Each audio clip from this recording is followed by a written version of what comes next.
저번 주에는 그리스도의 향기라는 제목으로 우리 그리스도인들이 어떻게 영을 소유하고 통치받느냐에 따라 그리스도의 향기를 풍길 수도 있고 혹은 세상의 향기를 풍길 수도 있다고 했습니다. 이 향기란 바로 우리 중심에 품고 있는 정체성을 뜻합니다. 저번 주에 이어 오늘도 사도 바울이 사랑하는 고린도 성도들에게 보내는 편지글이 이어집니다. 바울은 사랑하는 성도들을 그리스도의 향기이자 그리스도의 편지라고 말합니다. 성도를 사람을 편지, 추천서라고 표현하고 있습니다. 우리가 이해하기에는 조금 의아하지요. 그런데 이 안에 담긴 의미가 있습니다. 결론적으로 말해 바울은 믿는 자들의 정체성, 나아가 교회 직분자의 정체성이 그리스도의 편지라고 말합니다. 직분은 성도로서, 집사, 권사, 장로, 전도사, 목사로서 마땅히 하여야 할 본분입니다. 이 직분을 다른 표현으로 사역, 미니스트리라고 하는데 하나님의 뜻을 세워가기 위해 그리고 개인과 교회가 포함된 하나님 나라를 확장시키기 위해 섬기고 봉사하는 것을 뜻합니다. 우리 모두는 이 중 한 직분으로 섬기고 있습니다. 오늘 말씀을 통해 직분자인 우리의 정체성, 아이덴티티를 정확히 확인하는 시간이 되기를 원합니다. 신약 성서는 원래 헬라어로 쓰였습니다. 그런데 언어에는 고스라니, 그 문화와 관습, 역사와 이념 등이 배어 있습니다. 우리나라도 다른 나라에서는 번역하기 어려운 독특한 고유 언어가 있지 않습니까? 헬라 문화의 특징은 이원론적 세계관입니다. 또한 철학도 굉장히 앞서가는 문화였습니다. 우리가 너무나 잘 아는 유명한 철학자 소크라테스, 그의 제자 플라톤, 또 그의 제자 아리스토텔레스가 바로 고대 그리스 철학자입니다. 합리적인 사고를 선호했던 헬라인들은 하늘과 땅, 물과 불, 영혼과 육체 등 무엇이든지 상대적으로 생각하는 것을 좋아했는데 바울이 이 문화에 맞게, 상황에 맞게 복음을 전하고 있습니다. 로마서에 보면 두드려집니다. 바울의 편지에서도 영과 육, 새 언약과 옛 언약, 죽이는 것과 살리는 것 등 상대적인 표현 방법을 쓰고 있습니다. 헬라인들의 이런 이원론적 세계관 개념은 본래 가나안 신화에서 유래된 것이었습니다. 그들은 천지를 창조하신 유일한 하나님의 위상을 고의적으로 격화시키기 위해서 하늘의 신 엘과 땅의 신 아세라로 분리시켰습니다. 헬라인들은 사랑에도 이원론의 원리를 적용하여 육체적인 사랑 에로스와 정신적인 사랑 아가페로 분리시켰습니다. 때문에 신약 성경은 하나님의 사랑을 표현할 때 아가페라는 어휘를 많이 사용했으나 본래 구약 성경에서는 대부분의 사랑을 모두 아하브, 동사는 아헤브로, 즉 하나님의 사랑은 아가페, 하나님에 대한 사랑, 에로스, 연인 간의 사랑, 필레오, 친구 간의 사랑, 스테르고, 부모 자식 간의 사랑 개념이 모두 함축된 아하바, 아헤브였습니다.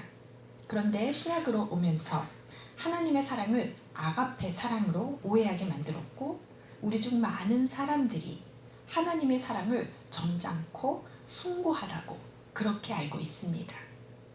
그런데 하나님의 사랑이 꼭 고상한 것만은 아닙니다. 연인 간의 사랑처럼 질투와 열정적인 사랑도 포함되어 있습니다. 출애굽기 34장 14절에는 너는 다른 신에게 절하지 말라. 여호와는 질투라 이름하는 질투하는 하나님이니라. 하나님은 우리를 사랑하시기에 연인들처럼 질투하십니다. 구약에서는 질투하시는 하나님이 여러 군데에서 나오는데 신약에서는 찾아볼 수가 없습니다. 사도 요한은 요한 1, 2, 3서와 요한계시록에서는 사랑을 아가페로 표현하고 있고 요한복음에서는 요한복음 3장 6절에서는 아가페로, 또 11장 3절에서는 죽은 나사로를 필레오로 사랑을 그 단어를 사용하고 있습니다. 특이한 점은 신약 성경에서는 에로스라는 단어가 한 번도 쓰이지 않았다는 것입니다. 그렇지만 하나님은 구약시대나 신약시대나 오늘날이나 동일하신 분이십니다. 하나님의 사랑은 아가서 8장 6절에 보면 너는 나를 도장같이 마음에 품고 도장같이 팔에 새기라. 사랑은 죽음같이 강하고 질투는 수월같이 잔인하며 불길같이 타오르니 라는 표현을 합니다. 구약의 아가서는 에로스에 가까운 사랑입니다. 그런데 신약에서 헬라어로 표현한 하나님의 사랑은 에로스가 빠진 아가페와 필레오 사랑으로서 너무나 높고 멀기만 한 고차원적인 사랑으로 만들어버렸습니다. 그래서 우리가 바울서신뿐 아니라 신약 성경을 읽을 때 이 헬라의 이원론적 세계관을 염두에 두고 말씀을 보면 도움이 될 것 같습니다. 말씀으로 들어가 보겠습니다. 1절의 추천서와 2절의 편지는 헬라어 원문에는 동일한 단어, 원형을 지닌 단어입니다. 1절과 2절이 연결되는데요. 2절의 편지는 그냥 편지가 아니라 1절과 동일한 추천하는 편지입니다. 영어에서도 맨 처음에는 Letters of Recommendation으로 표기를 하지만 그 다음부터는 그냥 letter 해도 우리가 Letters of Recommendation 이라는 것을 알 수 있습니다. 그런데 이 추천서는 그리스도의 편지, 즉 그리스도께서 추천해 주신 편지라는 것입니다. 우리가 새로운 직장에 가고자 할 때 이력서 레주메와 추천서가 필요합니다. 학교에 입학하고자 할 때에도 입학허가 신청서 어플리케이션과 추천서가 필요합니다. 그런데 추천서를 누가 써주느냐에 따라 큰 영향이 미칩니다. 내가 다니는 학교에 무명의 선생님이 써주었느냐, 혹은 입학하고자 하는 대학의 교수님이나 총장님이 써주셨느냐에 따라서 말입니다. 우리가 교회의 직분을 감당하려고 하는데, 혹은 복음 사역을 하려고 하는데 예수님께서 우리의 추천서를 써주셨다면 어떨까요? 보고 말고 할 거가 없겠지요.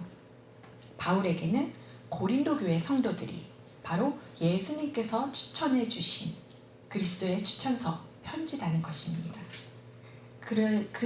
그러니 이보다 더 확실한 것이 어디 있겠습니까? 예수님께서 추천하신 성도들인데요. 여러분과 저는 그리스도의 편지, 추천서입니다. 확신하십니까?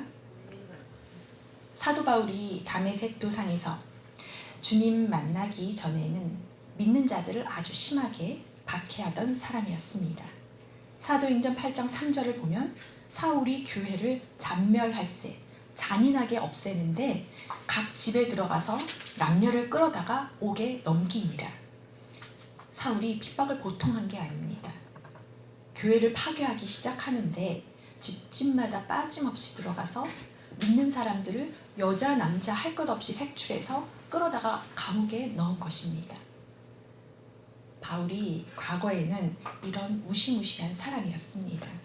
아마도 바울은 자신의 인생에 있어서 지우고 싶은 흑역사였을 것입니다. 그런데 하나님께서는 최대 복음 적대자를 최대 복음 전파자로 삼으시고 사울을 바울로 완전히 새 사람으로 개조하신 것입니다.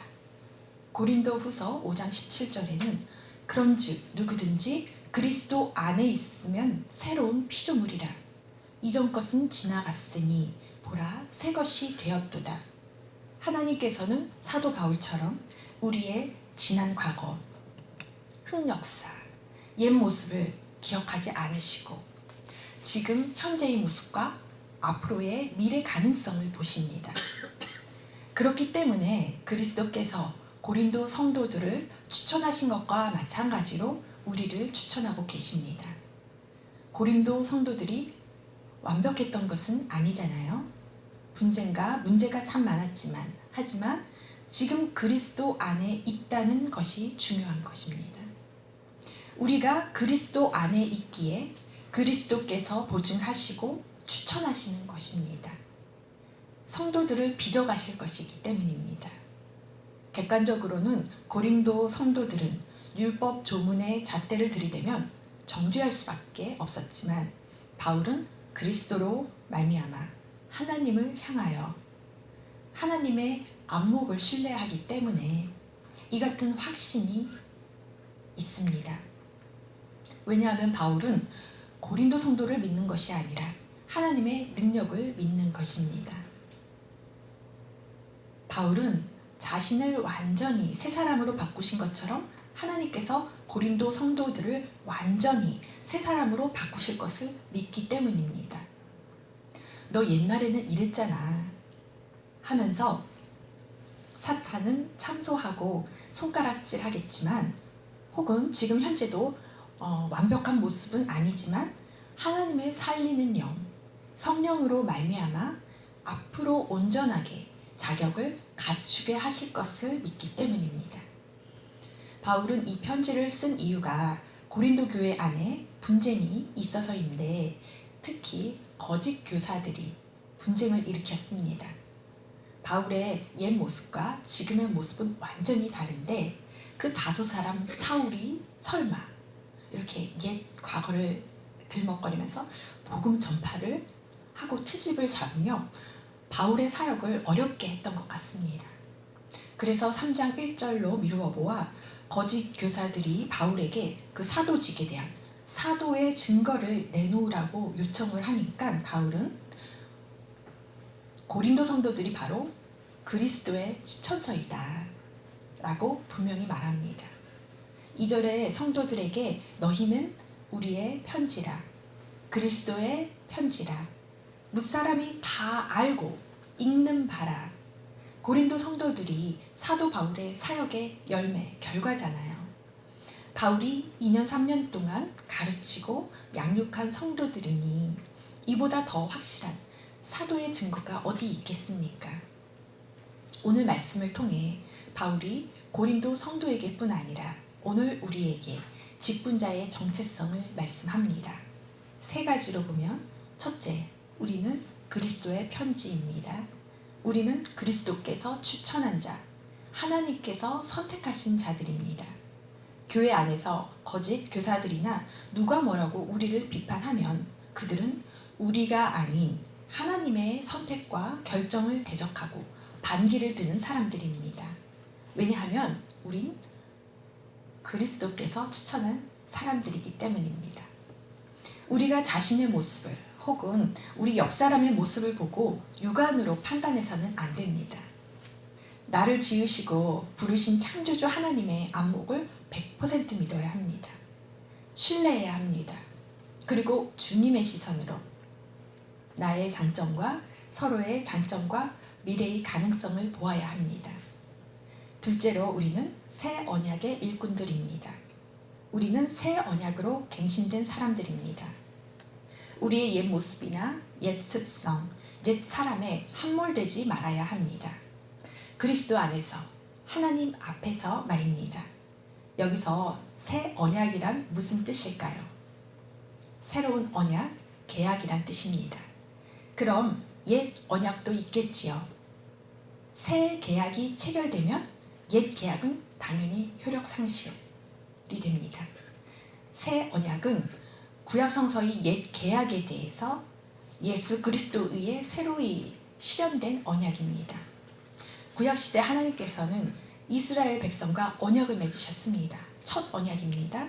그런데 이스라엘 백성이 하나님의 율법을 무시했고 그래서 옛 언약은 파괴되었습니다. 한쪽이 약속을 깨뜨리면 그 약속은, 그 계약은 깨어지는 것입니다. 그래서 우리는 언약을 새로, 하나님은 언약을 우리를 위해서 새로 갱신합니다. 이유는 딱 하나, 우리를 사랑하시기 때문에. 우리가 하나님께서 약속하신 영원한 복을 받을 수 있도록 하기 위함입니다. 때문에 예수 그리스도의 속죄로 말미암아 십자가에서 흘리신 피로 말미암아 언약을 다시 맺게 됩니다. 이것이 새 언약이고 복음이며 하나님의 은혜입니다. 그래서 예수 그리스도께서 새 언약의 중보자가 되신 것입니다. 중간에서요. 히브리서 9장 15절에 이로 말미암아 그는 새 언약의 중보자시니 이는 첫 언약 때에 범한 죄에서 속량하려고 주구사 부르심을 입은 자로 하여금 영원한 기업의 약속을 얻게 하려 하심이라. 아멘. 그래서 새 언약의 중보자 그리스도 예수 안에 있는 사람은 첫 언약, 즉 옛 언약 때 지은 죄로부터 자유롭게 되고 축복을 누릴 수 있게 되었습니다. 즉 새 언약과 그 영원하신 기업의 약속 아래 살 수 있는 은혜를 누리게 된 것입니다. 이 새 언약을 기록한 것이 신약 성서이고 그 표징이 바로 우리가 매달 첫째 주 행하는 거룩한 성찬입니다. 단지 떡과 잔을 받는 시간이 아니라 유월절 최후 만찬에 근거하며 그분의 살과 피를 받아 먹을 때 우리는 그리스도의 죽음과 부활에 연합되는 오직 그리스도만을 위해 헌신하겠다고 다짐하는 그러한 시간인 것입니다. 셋째로 우리는 보배를 담은 질그릇입니다. 우리는 보배이신 예수 그리스도를 담은 그릇입니다. 그런데 알아야 할 것은 질그릇은 진흙으로 빚어져서 특성상 잘 깨지고 금이 가기 쉽습니다. 그래서 낙심하지 말아야 한다는 말이 4장 1절과 8절에서 두 번이나 재차 나오는데 우리의 체질이 연약하기에 깨지기 쉬운 특성을 지녔기에 낙심하지 말아야 한다고 강조합니다. 낙심이란 lose heart, faint, 우리 마음을 잃어버리거나 넘어져서 못 일어난다는 것입니다. 그러나 우리는 절망하지 말아야 합니다. 직분자들에게도 사도 바울이 우려하는 것입니다. 바울은 낙심하지 말아야 한다고 하면서 몇 가지 낙심할 수 있는 환경을 언급하고 있습니다. 사방으로 우리가 우겨쌈을 당할 때, 진퇴양난으로 이러지도 저러지도 못할 때 낙심하지 말라고 합니다. 그리고 인생에서 답답한 일 혹은 난처한 일을 당할 때 낙심하지 말라고 합니다.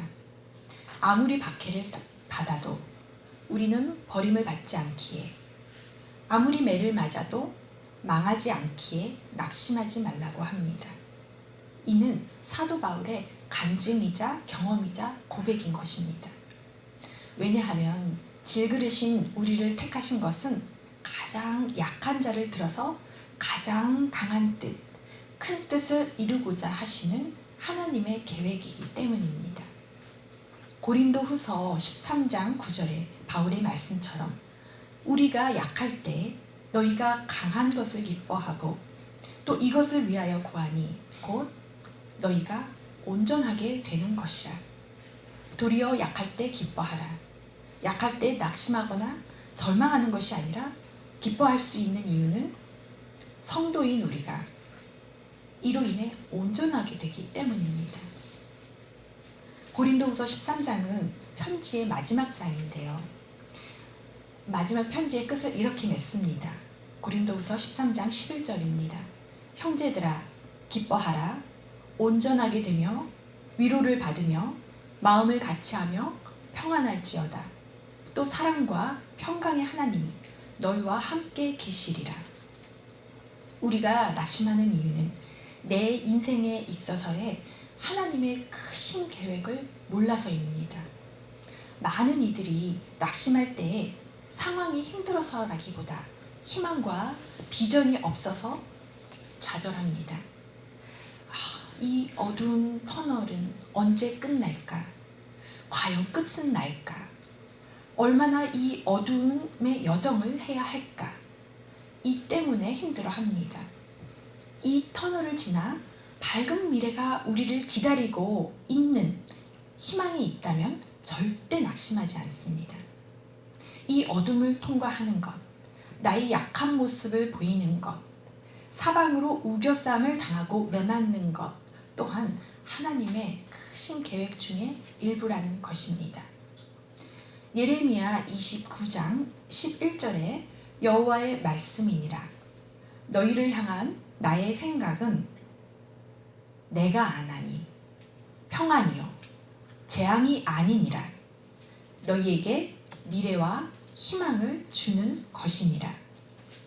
내 인생에 하나님이 주신 희망이 있으십니까? 하나님께서는 우리에게 특별한 계획이 있으십니다.